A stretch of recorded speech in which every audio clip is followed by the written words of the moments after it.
Bonjour, and welcome back to the Root and Rise podcast. I'm your host, Brienne, and I am here with the very wise and insightful Cynthia and I to talk about navigating motherhood and working. You might be familiar with Cynthia if you listened to our interview on how to heal your inner child and break generational cycles of trauma back in August of 2022, or my most recent exercise on how to heal your inner child. Today we are diving into all things working motherhood.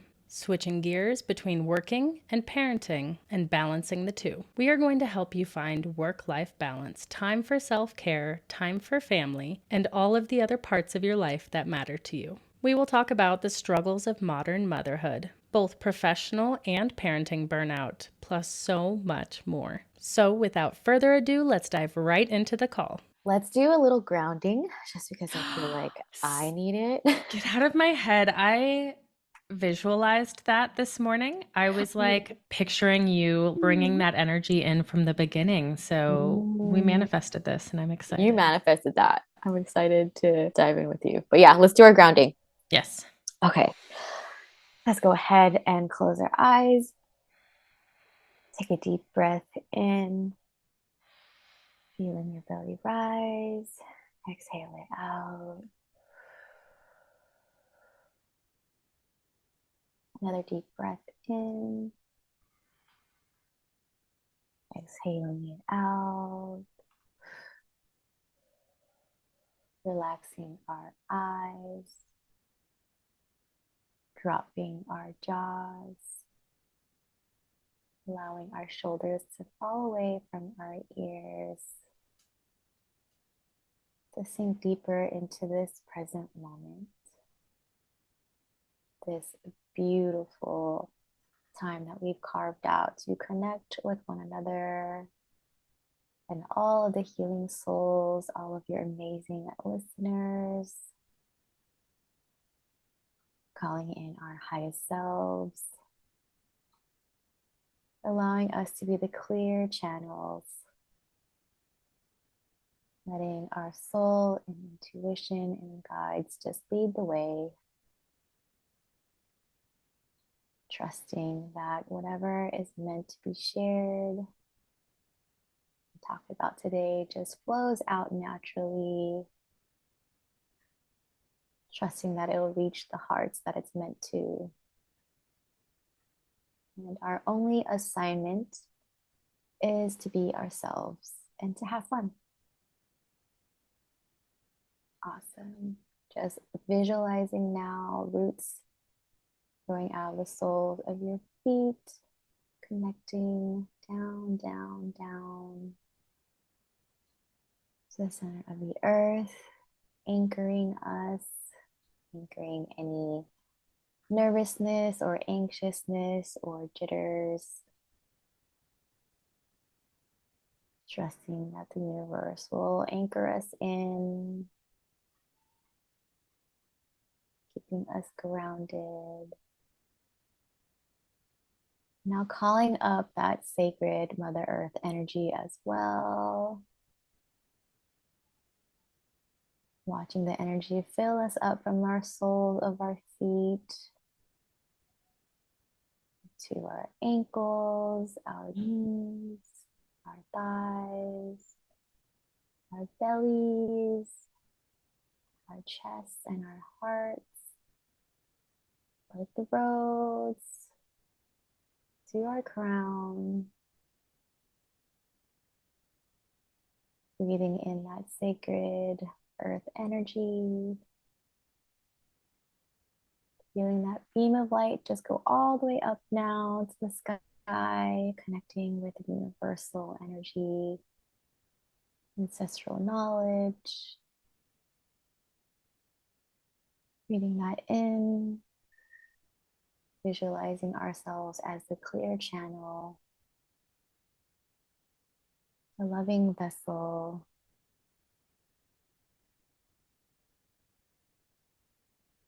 Okay. Ooh. Okay. Come back when you're ready.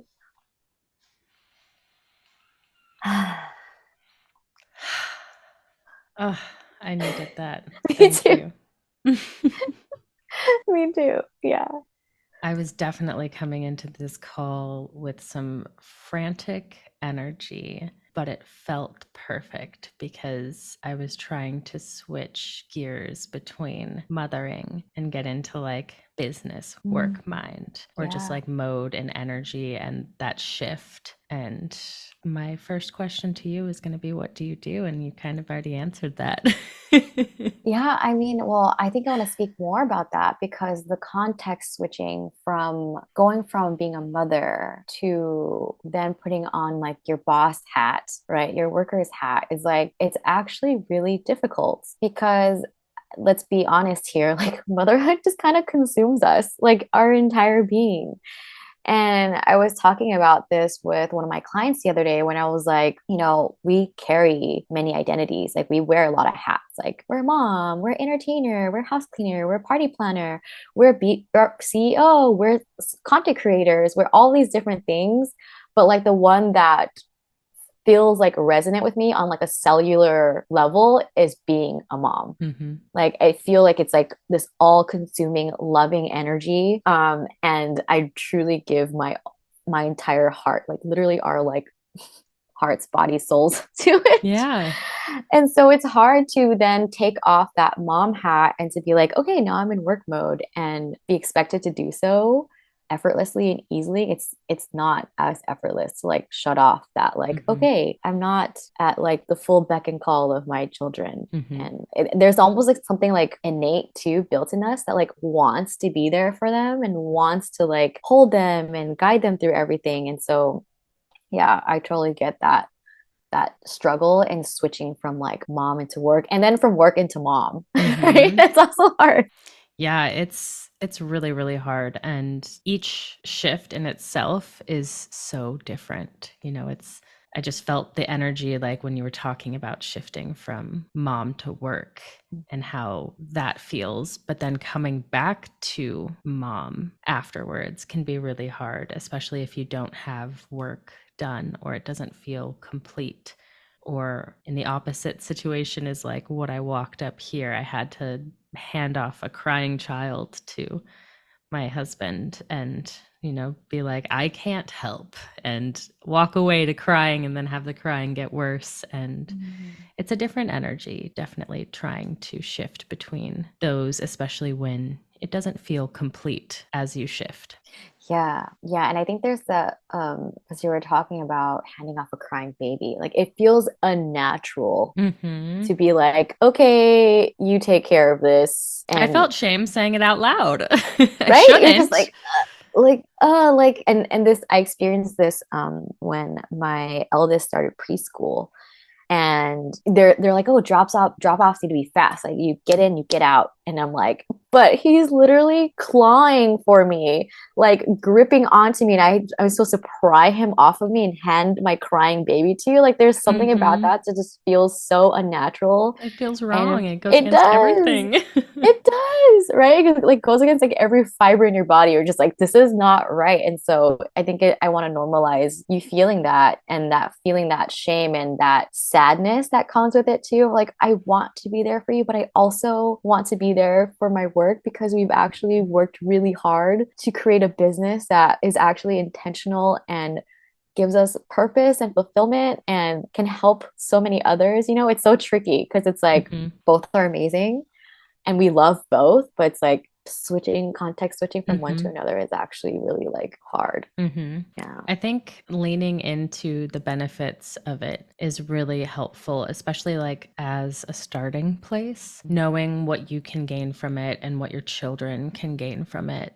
too is really important to know why you're doing it and to have other driving forces. I know we all have different motivating factors. Like, what would you say yours is? I love that you talked about that because I think the more that we can root into why we are doing the things that we do, I won't say easier because it's not easier, but it gives us a grander perspective of why we're doing this, right? And for me, starting this business, it goes deeper than like, oh, making money or or helping lives. It's all of it. And it's also helping me to show my children that I can do anything I set my heart and mind to, and I can do it my own way. I can do it in a way that does not sacrifice my time with my family, and I can do it in a way that really impacts lives by just truthfully being myself. Mm-hmm. And that has been my greatest why, is if I if I desire for my child to grow up and be his fullest self, like really capture his essence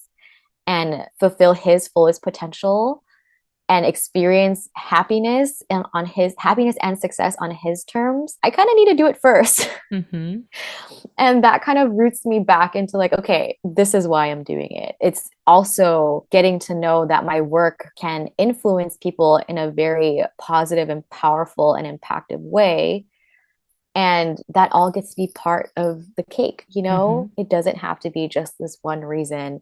It kind of gets to be this all-encompassing reason. And that some days I lean more into like, oh, I get to help lives. Mm-hmm. And then some days I lean more into like, oh, I get to show my children what it looks like to build a business of your dreams. That's very unconventional.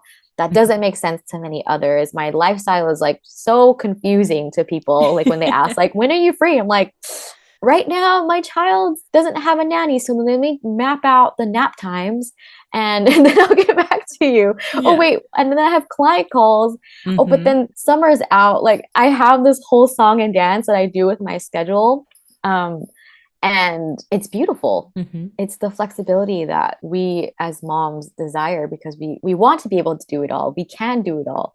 It just takes a lot of context switching. Mm-hmm. And like planning so that we can still be what we want to be, Mm-hmm. which is present with our children, present with our work, wholeheartedly ourselves in all facets, like good places with our partners, just all of it. We get to do all of it. Mm-hmm. I love when you say like you can do it all and be it all. I just think about like you can if you do it the way you want. If you're trying to do it the way that society shows you or tells you or puts expectations on you, like that's where I feel a lot of the barriers come up. I love that you're designing a life and creating something that is unique to you and showing your children that, and everybody around you in your life, it's beyond your children. It's the people who are confused about your lifestyle. You're showing them that there is a different way and it can be what you need it to be for your life, regardless of what that looks like. But there's no right or wrong way. And showing your children your right way is the best way for them to learn their right way. Kind of gives them permission. I love that. I love that. Yeah, I remember reading something about like the struggles of a modern mom, right? And what society expects of us as like modern women. Like, oh, you're a stay-at-home mom. Oh, you're lazy. Oh, you're not capable of handling both. Like, oh, you're a working mom. Oh, someone else is watching your baby. You're not raising your own child. And it's just like, how are we supposed to juggle these things? And that's why I love how you said we really are tuning into ourselves and asking ourselves like what feels right and good to us in this season. Yes. Right. I want to say so in this important season too, because I will say that if I'm expecting myself to be fully present with my children and fully present with my business at the same time, like that's like I'm expecting like a 50-50 split. Which never, I don't think it ever feels like 50-50. There Life are isn't seasons. that clean. Exactly. And I feel like sometimes that's what we strive for. We're like, oh yeah, I can have it all. I can be like equally as present here, equally as present here, equally as present here. But that's why I like the word balance really kind of triggers me a little bit, because it's like, if you're thinking like someone balancing, like envision someone balancing, right? I envision like someone with like something in one hand, another hand, and then like try to balance something on their feet. Like that sounds like a whole song and dance. Yeah. Of like, oh wait, oh this one's too heavy. I gotta shift over here. Oh, this one's too heavy. If you could see me right now, I look like a clown. Well, if you're watching YouTube, you get a very fun show. Yes. But it's like, that's not fun either. So I like the word harmony more, of like, okay, this season right now, I'm leaning really strong in motherhood. because my child is sick or they're going to start preschool, they're in a transition period, I'm leaning more in motherhood. And my work then kind of like shifts a little bit. I'm not able to post every day. I'm not able to Mm-hmm. show up every day. My client calls aren't as regular, and that's okay because then once they're in school, then it can shift Mm-hmm. again. And that's why I love like the whole idea of like having a harmonious feel more than like a balancing thing of Mm-hmm. like work-life balance. And like even the work life is hard to balance. Yeah. No, it really, really is. And it doesn't always translate to 50-50. And I think sometimes in our own heads, we don't even look at it as 50-50. We look at it, or at least for speaking from my own experience, I need to be 100% in with my kids and 100% in with my partner and 100% in with work. And once I stopped to realize, like, I don't have 700% in me. Why did I think that I could? But it's, society teaching you that, or expecting mothers to work as if they're not mothers and mother as if they don't work. And it's not fair to have those expectations and to not be flexible or be able to just acknowledge it for what it is and work around it. It's a way of life, and there's nothing shameful or wrong or anything to feel guilty about. Yeah. Yeah. No, I love what you said. You're like, I don't have a 700% of myself. I don't. I mean, as soon as you said, like, oh, I have 50 here and 50 here, and I was like, oh, that's how you divide it up. In my brain, I was like 100 there, 100 there. But even then, like 50-50 isn't good enough. Why would we stop there? Because that's not realistic. Life ebbs and flows, just like in a relationship or a friendship. There are times where a season of life you might be taking more than you're giving, but it's going to come back around, and there will be a season of your friend's life where they need to take more than they can give. And that too is just our relationship with these different areas of our lives, and trying to find harmony in all of it, not balance, because words matter too. I think that reframe is really important, because anytime somebody catches themselves now trying to balance it all, they're going to be able to stop and say, like, hey, balance is kind of a yellow flag for me. What am I really saying to myself underneath this pressure that I'm putting on myself? I love that you pointed that out too. The fact that words matter for us. And I think since becoming a mom, I've been more conscious about my word choices around Mm-hmm. my children. Not to say just like the whole cussing part, but also just like how we Yeah. empower them, how we respond to them. I think it's time for us to consciously choose words that, and I think you can tell too the different vibrations that each word holds, Mm-hmm. right? Balance, like that balancing act, like that's kind of like innately what you see is like Mm-hmm. someone shifting one way or the other, kind of like contorting and making sure like, oh, I gotta juggle all these Mm-hmm. balls, right? And then harmony is kind of like this open arms of like, oh, like okay, kind of like that you Yeah. visualize like just a harmony of people singing it just on different tempos, different bass, like that. Mm-hmm. It kind of just works. So I love that you pointed out that word choice really does matter, Mm-hmm. especially for us who have children and are sensitive to vibrations and word choice too. Mm-hmm. No, it's funny when you were describing that for me, I was thinking you're doing the balancing that feels like a lot of trying to control the situation and make it work towards your needs and expectations versus harmony. I just pictured like flowing into it and with it and around it instead of trying to like control it and mold it into what you need. And that is a whole different energy. Like it just feels like a lot of work. Yeah, I I don't have love 700% energy in me to put that much work into it. I love that too. But that also just comes back to like, I love how, right, these two words had different meanings and different visuals for each one of us. Hmm. Right. And I think that is just a sign too for you to check in, like your listeners to check in with Hmm. themselves of like, what does that feel like and look like to me? And Hmm. what feels like the more empowering choice for me? I love that because there is a choice at the end of it.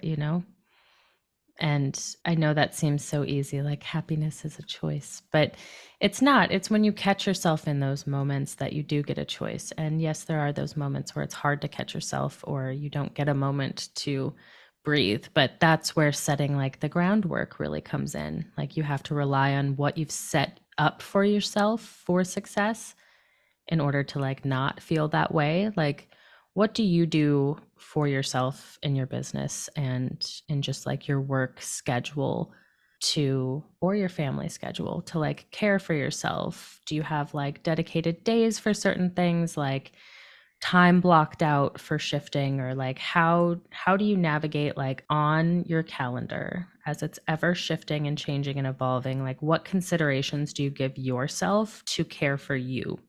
I love this question so much because this is all about building an intentional life, right? And the way that I do things is going to be very different from the way another mom or you do things, because we have different priorities. And for me, I started doing this kind of like towards the end of the month, I'll start planning the next month. Mm-hmm. And I'll start to think about, okay, where do I want to spend more of my time this month? And I'll reflect back and be like, okay, well, last month we had a lot of weekend trips and we had a lot of time where we were together as like a family unit with my in-laws or with my parents. Mm-hmm.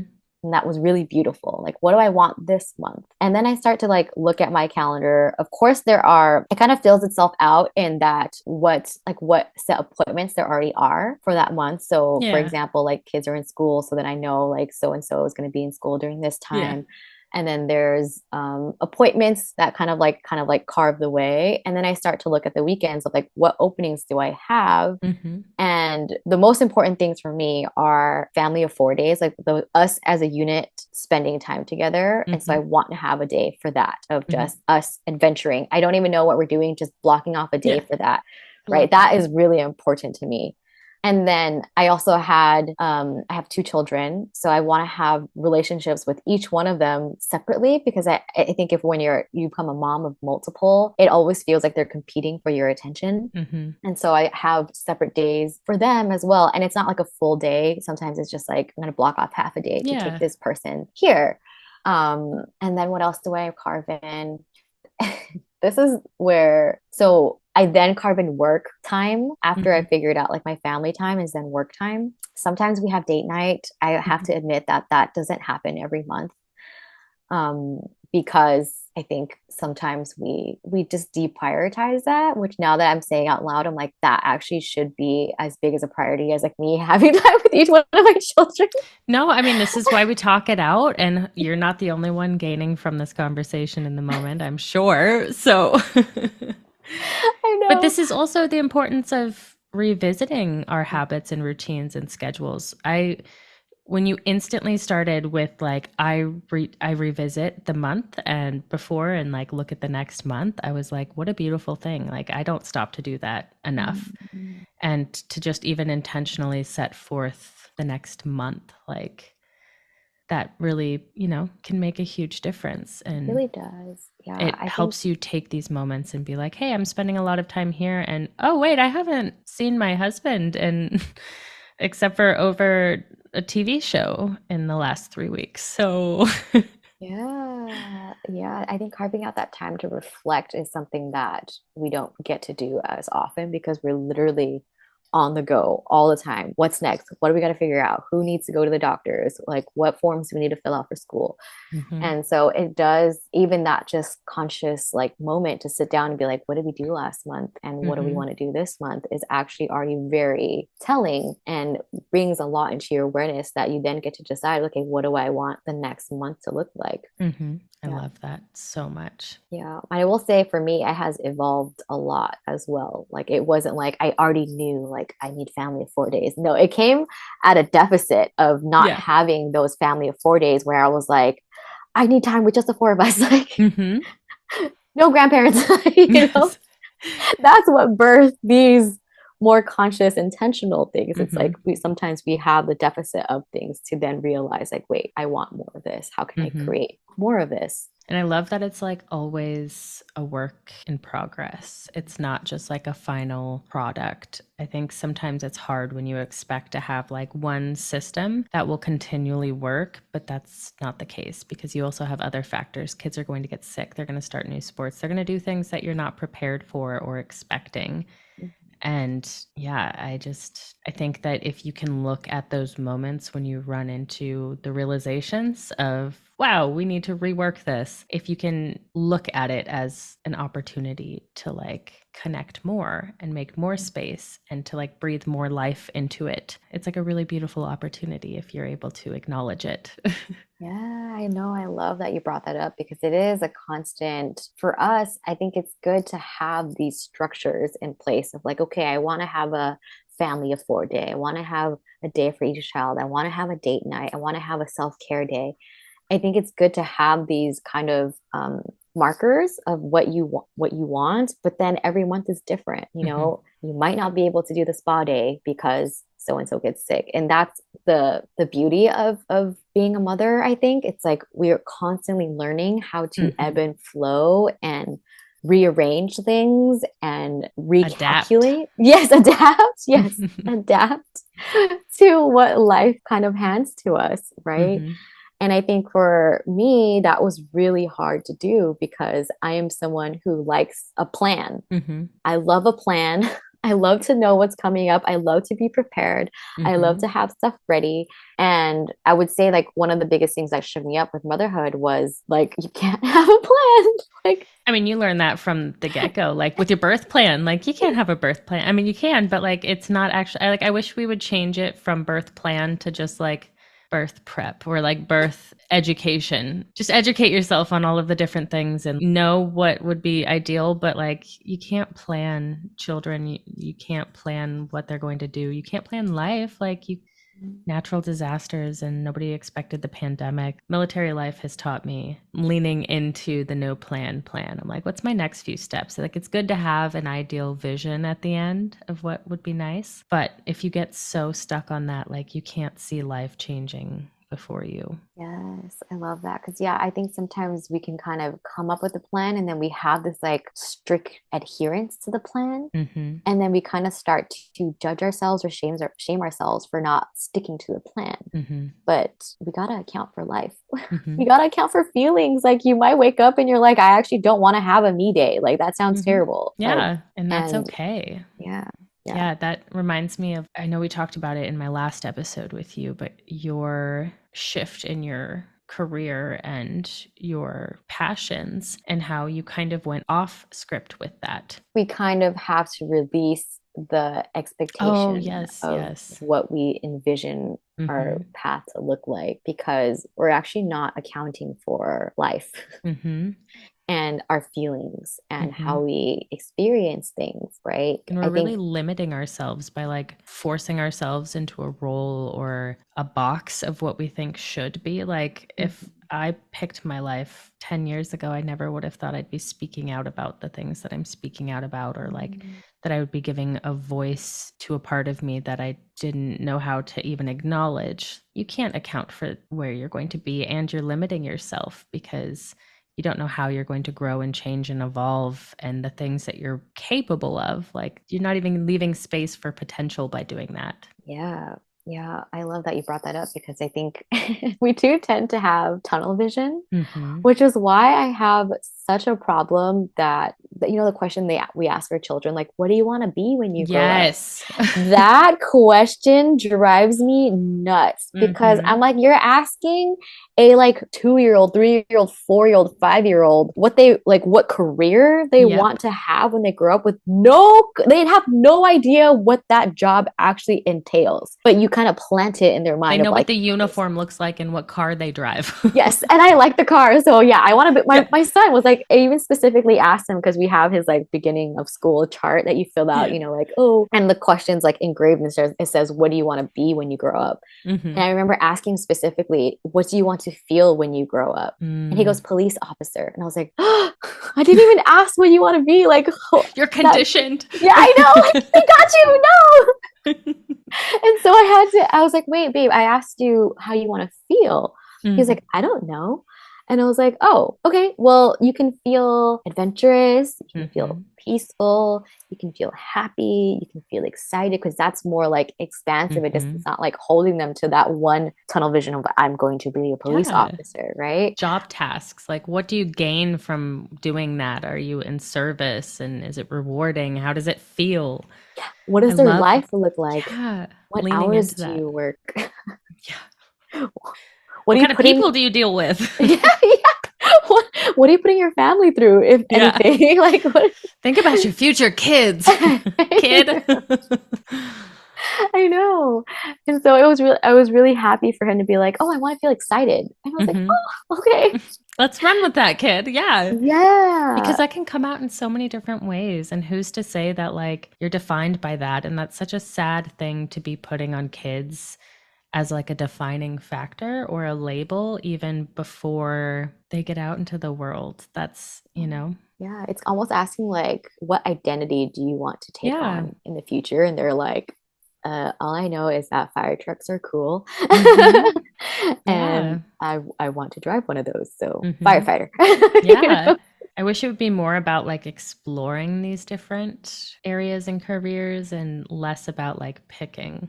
Yeah. Just like, what are you curious about? What do you wish you knew more about? Yeah. What are you naturally like intrigued by? Like, what do you want to learn more about? Like, what is something that you like can't get enough of? Yeah. You know? And then we'll see how that later on in the future can be applied to a work career setting. Yeah. Because I also feel like the careers that they hand to you when you're little is like pretty limited too, right? Yeah. Could you ever be like, oh, you could actually open presents for a living on YouTube? And they'll be like, what? Right? No one told me about that job. Why would I want to be a freaking police officer? Right? You know?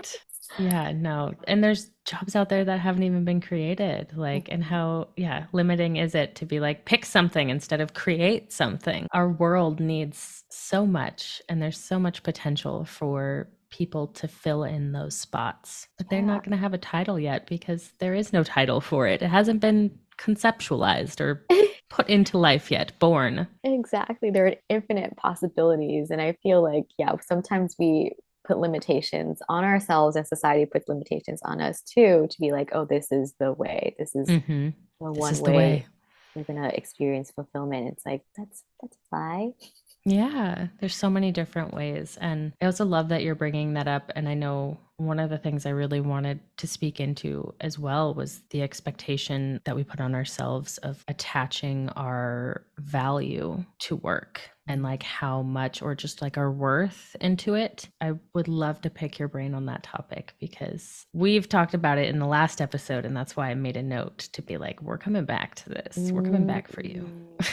Yeah, I love that. Yeah. That has a lot to do with how we were raised, right? We often were told that you have to work hard in order to be successful, that you had to study hard, you have to make sacrifices. And if you aren't doing that, then you are lazy and not going to make any money, and you're going to be unsuccessful. And so then we start to equate like, okay, the busier I am and the harder working I am, the more successful I will be or seem, and get the stamp of approval from whoever it may be, whether it's like parents or yourself or colleagues or your boss, right? It becomes this like measure of how good of a person am I, how worthy of a person am I based on how productive I am, how quickly I'm climbing that corporate ladder, how much work I'm completing in a day, how efficient I am. Yes. Like we're like, oh my gosh, we are a generation obsessed with like efficiency. Yes, and generating more and more and faster. And